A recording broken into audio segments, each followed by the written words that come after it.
소수의 곱셈 고급 문제 풀이입니다. 1번 문제, 직사각형 기역 니은 디귿 리을에서 색칠한 부분의 넓이를 구하라고 했어요. 색칠한 부분의 넓이.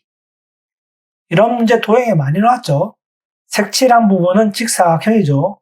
직사각형의 넓이는 가로 곱하기 세로입니다. 세로가 15.5라고 주어졌어요. 그런데 가로를 구할 방법이 없어요. 이 상태로 문제를 못 푼다는 거예요. 예, 그래서 고급 문제에 있는 겁니다. 이 문제가 가로를 구할 수가 없다. 그림으로는 구할 수가 없어요. 도형에서 이런 문제가 나오면 뭘 했죠? 뭔가를 선을 하나 더 그어야 됩니다. 이 선을 끊느냐 못 끊느냐에 따라서 문제를 풀 수 있느냐 없느냐가 달린 거예요.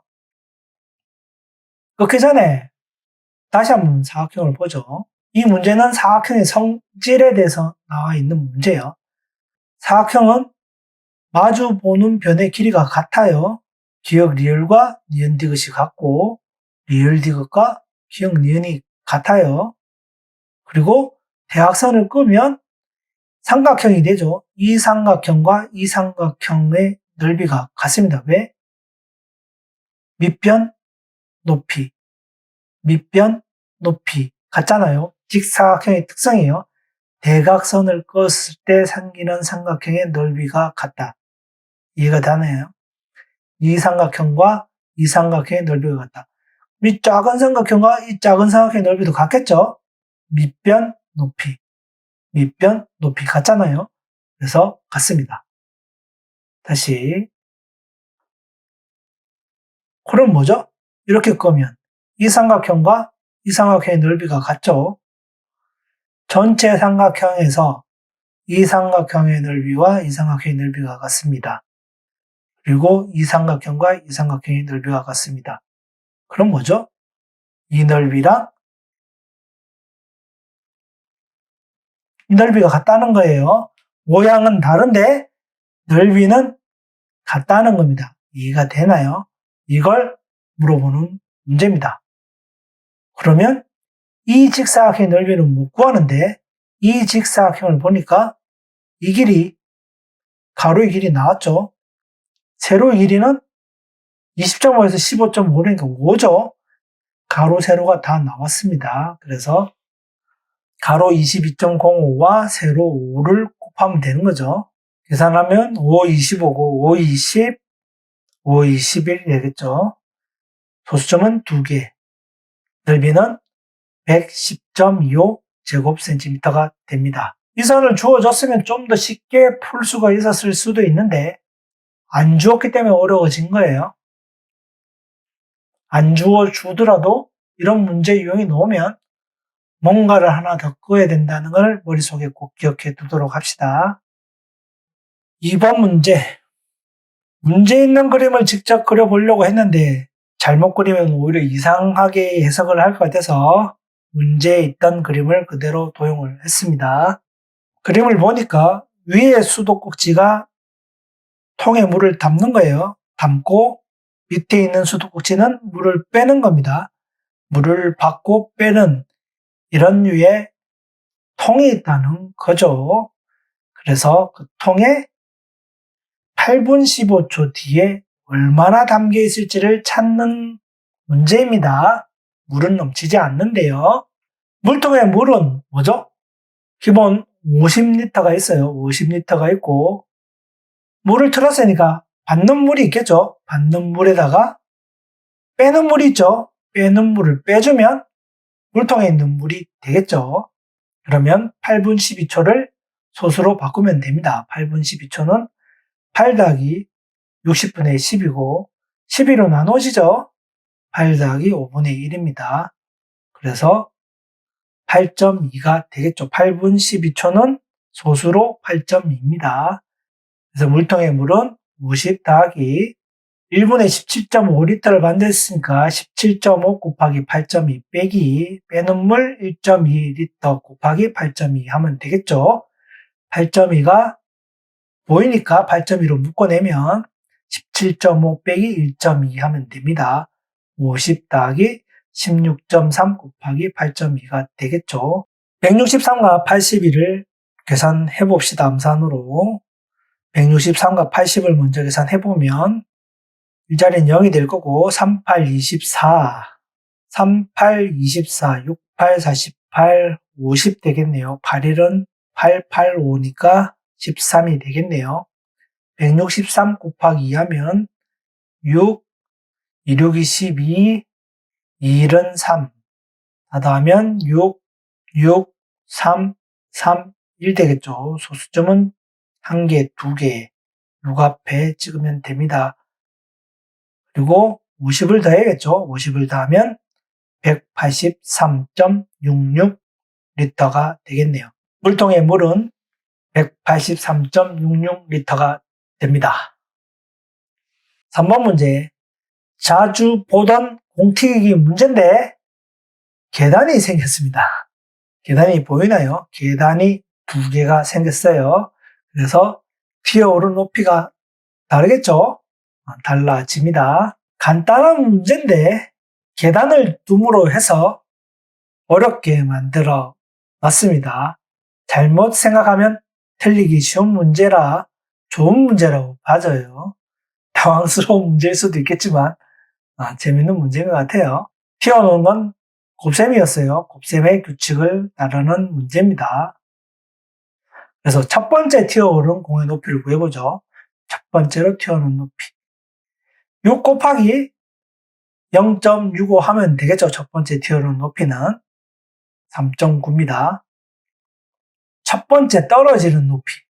떨어지는 높이는 뭐죠? 이만큼 올라온 게 3.9인데 이만큼 튀어서 3.9만큼 왔는데 떨어진 높이는 계단을 빼야 될 거 아니에요? 계단의 높이를 뺍니다. 3.9에서 0.3을 빼면 3.6입니다. 그리고 두 번째로 튀어오르겠죠. 두 번째로 튀어오른 높이는 떨어진 높이의 0.63이니까 3.6 곱하기 0.65가 돼야 됩니다. 3.9에서 0.65가 아니라 떨어진 높이는 30cm 위니까 3.6이에요. 이게 중요한 겁니다. 이걸 이해를 해야 됩니다. 두 번째 높이는 3.6에다가 0.65를 곱해야 된다는 거죠. 그러면 36 곱하기 65를 계산해보죠. 36 곱하기 60부터 먼저 계산해봅시다. 0이 될 거고 66, 36, 6, 3, 18인가 21이죠. 36 곱하기 5 하면 6, 5, 30, 3, 5, 15, 18 더하면 0, 4, 3, 2가 되겠죠. 수점 3자리 2.34가 되겠네요. 요만큼 높이가 2.34라고 합니다. 두 번째 튀어오른까지 골랐는데 문제는 이게 아니라 두 번째 튀어 올라온 공과 계단 사이의 거리예요. 즉 두 번째로 떨어질 높이란 거겠죠. 첫 번째 떨어진 높이랑 두 번째 떨어진 높이를 구하라는 건데 문제를 좀 바꿨어요. 공의 높이에서 계단까지의 거리. 그래서 2.34에서 또 한 계단을 빼야겠죠. 0.3. 그래서 2.04m가 됩니다. 4번 문제. 집에 프린터들이 있을 텐데 프린터 용지의 대부분은 A4 용지라고 적혀 있습니다. A4 용지의 실제 길이입니다. 긴 변이 29.7cm고 짧은 변이 21cm입니다. A4 용지의 기본 규격이에요. 그리고 실질적으로 이렇게 표현을 합니다. A4의 절반이 A5고 A4의 2배가 A3고 A3의 2배가 A2고 A2의 2배가 A1입니다. 실제 종이 규격을 이렇게 표현을 해요. 임의로 해놓은 게 아니라 실제 그렇다는 거 이렇게 두면 좋겠습니다. 그래서 숫자가 작은 글수록 작고 클수록 큰 거예요. A1이 제일 크고 A6가 제일 작겠죠. 우리는 뭘 구한다? A2를 구하랍니다. A2의 넓이. A2의 넓이를 구하랬으면 A2는 직사각형이죠. 가로 곱하기 세로를 구하면 됩니다. A2의 가로는 A3의 가로 곱하기 2배 한 겁니다. 그런데 A4 길이는 알죠? A3 가로는 A4의 긴 변이에요. 이 길이하고 이 길이 같다는 얘기죠. A4 긴 변 곱하기 2죠. A2의 세로는 A2의 세로는 A3의 긴 변이죠. 이 길이랑 이 길이가 같은 거예요. 근데 A3 긴 변은 A4의 짧은 변을 2개 한 것과 같아요. 이해가 되나요? A3의 긴 변은 A4의 짧은 변의 2배다. 그러면 다 구했네요. 넓이는 A4의 긴 변이 29.7 곱하기 2가 가로가 될 거고, 세로는 A4의 짧은 변 21 곱하기 2를 곱하면 되겠죠. 그래서 29.7 곱하기 21 곱하기 4를 하면 29.7 곱하기 84가 됩니다. 계산을 해볼까요? 84를 80과 4로 나눕시다. 80을 먼저 곱하면 0, 7, 8, 56, 9, 8, 72, 77 될 거고, 8이 16이니까 23이 되겠죠. 297 곱하기 4를 해보죠. 4, 7, 28, 4, 9, 36, 38, 4, 2, 8, 8 더하기 3이니까 11, 8, 4, 9, 4, 2. 소수점은 1개. 8 앞에 찍으면 되겠죠. 그래서 A4 용지의 넓이는 2494.8제곱cm가 됩니다. 5번 문제. 5번 문제는 여러분들이 풀기에는 아주 어려운 문제였을 거라고 봅니다. 아마 이거 엄마 아빠에게 물어봐도 90% 이상은 못 볼 것 같아요. 90% 이상은 못 볼 것 같고, 중학생, 고등학생인 형, 누나, 언니, 오빠가 있으면 한번 풀어보라고 하세요. 틀리면 좀 곤란할 것 같은데 틀릴 가능성도 있어 보입니다. 그만큼 어려운 문제라는 거예요. 이 문제를 푼 학생이 있으면 진짜 칭찬해주고 싶고, 2가지 방법으로 풀어드릴 텐데, 유사하게 풀어봤다. 문제는 틀려도 유사하게 생각은 해봤다고 해도 칭찬을 해드리고 싶어요. 고급 문제는 맞추라고 내는 문제는 아니에요. 이렇게 어려운 문제가 있다.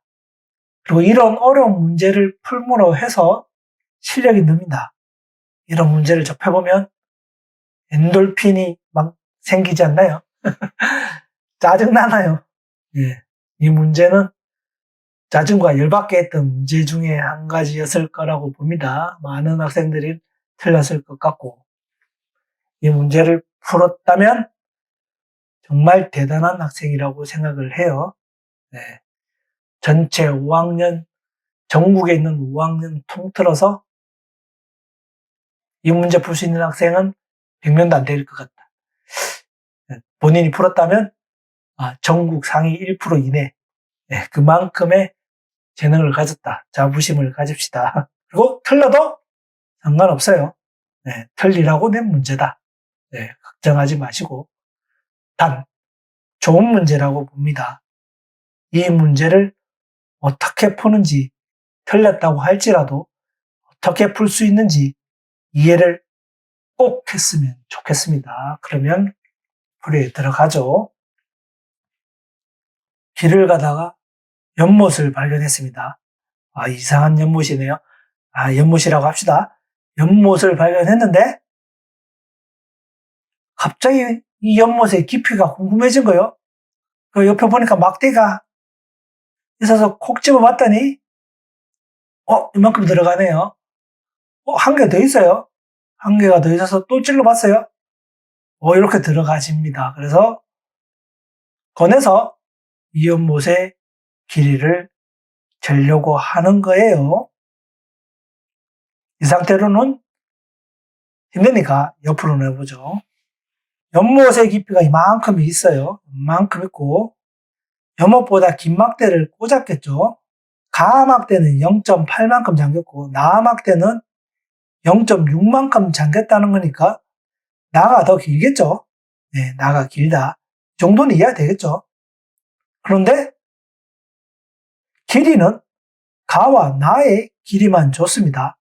그래서 연못의 깊이도 모르고 가 막대도 모르고 나, 막대 길이도 없고 가, 나의 차이만 알고 있어요. 난감하죠? 예, 난감한 문제입니다. 아무것도 안 줘놓고 구하라는 희한한 문제예요. 다만 두 가지를 줬어요. 짧은 막대는 0.8만큼 잠겼고 긴 막대는 0.6만큼 잠겼다는 겁니다. 이 두 개 가지고 연못의 깊이를 구하라는 거죠. 첫 번째 방법. 이 문제를 풀었다면 두 막대의 간격을 맞춰서 풀었을 거라고 봅니다. 여러분들은. 첫 번째 방법은 여러분들이 풀었을 것 같은 방법으로 풀어볼게요. 방법은 더 있을 수도 있어요. 수학은 여러 가지 방법이 있을 수 있고 본인이 만약에 푼 식 과정에 문제가 없고 답이 나왔으면 여러분이 한 방법도 맞을 수 있어요. 꼭 두 가지만 있는 건 아니에요. 여러분들이 한 개 맞을 수도 있다. 단 중간식 과정이 틀리지만 않아야 돼요. 그러면 제가 생각하는 여러분들이 풀 수 있는 방법은 첫 번째, 두 막대의 간격을 맞추는 겁니다. 0.8, 0.2라고 하지 말고 막대의 공간을 10개를 나눴을 때 0.8이란 말은 8칸만큼 왔다는 거죠. 그리고 0.6이라는 것은 6칸만큼 왔다는 거예요. 이 막대의 간격 칸이 다르잖아요. 두 간격이 달라요. 그러면 두 간격을 맞추면 알 수 있지 않을까요? 이거는 8칸이 왔고 이건 6칸이 왔고 두 개 칸을 맞추면 된다. 뭐죠? 최소 공배수를 구하라는 얘기예요. 최소 공배수 문제예요. 이 문제는 실질적으로 보면 그래서 8, 6을 최소 공배수를 구하면 2, 4, 3이니까 8, 24죠. 24칸으로 맞추면 되는 거예요. 24칸. 그래서 이걸 24칸으로 똑같이 맞추면 몇 칸인지 알 수 있을 거잖아요. 8칸이 24칸이 됐어요. 그러면 한 칸은 3칸이죠. 8칸이 24, 8로 나누면 되잖아요. 3, 8, 24. 한 칸은 3칸. 8칸이니까 남은 건 2칸이니까 여기는 6칸이 되겠죠. 긴 거는 6칸이 24칸이 된 거잖아요. 6칸이 24칸이 되니까 한 칸은 4개죠. 남은 것은 4칸이잖아요. 4, 4, 16칸. 16, 4, 4, 16, 16칸이 됩니다. 그래서 두 막대 차이가 1.1이고 두 막대의 칸 차이는 10이죠. 그래서 한 칸의 길이는 0.11이 됩니다. 이해가 되나요? 그래서 연못의 깊이는 24칸이니까 24칸 곱하기 한 칸의 길이 0.12를 하면 됩니다. 그래서 2.64m가 됩니다. 이렇게 풀었을 거라고 봐져요. 여러분들이 배운 걸로 보면 이렇게 풀면 됩니다. 두 번째 방법은 방정식으로 풉니다. 여러분 형아나 누나들이 풀 수 있는 방법이에요. 이걸 물어보면 이렇게 풀 거예요. 중학교 이상은 이렇게 푼다. 유사 문제들이 계속 나오고 있어요. 어떤 수는 어떤 수를 잘못 곱해서. 이게 다 방정식입니다. 중학교에 가면 배울 방정식이에요. 중학교에 가면 1차 방정식, 2차 방정식, 고등학교 가면 아마 3차 이상의 고차 방정식을 배우게 될 텐데 가장 기본적인 1차 방정식에 관한 문제입니다. 방정식이 뭐냐? 어떤 수, 모르는 어떤 숫자를 찾는 방법이 방정식이라고 이해를 하시면 될 것 같고 그런데 우리가 모르는 길이는 3개입니다. 연못의 깊이도 모르고 가 막대의 길이도 모르고 나 막대의 길이도 모르죠. 모르는 게 3개. 모르는 길이가 3개니까 식이 3개가 나와야 돼요. 모르는 문자가 3개인데 식이 2개 나오면 못 풀어요. 풀 방법이 없어요. 모르는 문자와 식의 개수는 같아야 풀 수가 있습니다. 근데 문제를 보니까 가막대에 0.8만큼 잠겼으니까 가에다가 0.8을 곱하면 연못의 깊이가 되겠죠. 나막대에다 0.6을 곱하면 연못의 깊이를 알 수가 있습니다. 얘 둘을 모르기 때문에 뭘 구하는 거예요. 그리고 나막대에서 가막대를 빼면 1.1이라고 합니다. 문자 3개, 식이 3개 나왔어요. 그러면 모르는 3개의 문자를 구할 수가 있습니다. 그러면 y를 놔두고 넘겨보죠. x 나누기 0.8인데 나누기는 안 배웠으니까 10분의 8이라고 생각하면 8분의 10을 곱하면 되겠죠. z도 넘어가면 6분의 10이 됩니다. yz를 x로 바꿨으니까 z자리에 이 값을 놓고 y자리에 이 값을 놓으면 x만 남겠죠. z인 x 곱하기 6분의 10 빼기 x 곱하기 8분의 10이 1.1이 되는 겁니다. 이제 x만 남잖아요. x로 묶어내면 6분의 10 빼기 8분의 10이 되고 최소곱배수를 곱하면 24니까 6, 4, 24, 40 빼기 8, 3, 24니까 30을 빼면 24분의 10이 되겠죠. 가 얼마다? 10분의 11. x는 10분의 11 곱하기 10분의 24 하면 되겠죠. 그래서 100분의 264가 됩니다. 그래서 x는 2.64m가 됩니다. 어렵나요? 방정식이 아마 중학교 1학년 때 노는 걸로 알고 있는데 얼마 안 남았어요. 이런 걸 이제 중학교 가면 배우게 됩니다. 조금 따라오기 힘든 풀이 방법이긴 하지만 이렇게도 풀 수 있다는 거 기억해 두기 바랍니다. 이렇게 푸는 걸 꼭 이해할 필요는 없는데 한 가지는 기억해 줬으면 좋겠어요. 모르는 어떤 수가 여러 개 있을 경우에는 모르는 수의 개수만큼 식이 나와야 풀 수 있다는 거. 그거는 기억해 줬으면 좋겠어요. 그리고 이 푸는 방식도 한 번 더 이해가 안 되면 한 번 더 보면서 가능한 이해했으면 좋겠습니다. 그거 문제는 솔직히 소수의 곱셈 문제는 아니죠. 다른 영역의 문제와 병합된 복합적인 문제들이라 어려웠을 거라고 봅니다. 수학은 한 단원에 국한돼서는 오지 않아요. 복합적으로 나오니까 이런 응용 문제들, 이런 유형들을 익혀둘 필요가 있습니다. 그래야 한 단계 더 발전할 수가 있어요. 틀린 문제들은 해설을 듣고 본인이 실력으로 만들기 위해 꼭 한 번 더 풀어보기 바랍니다.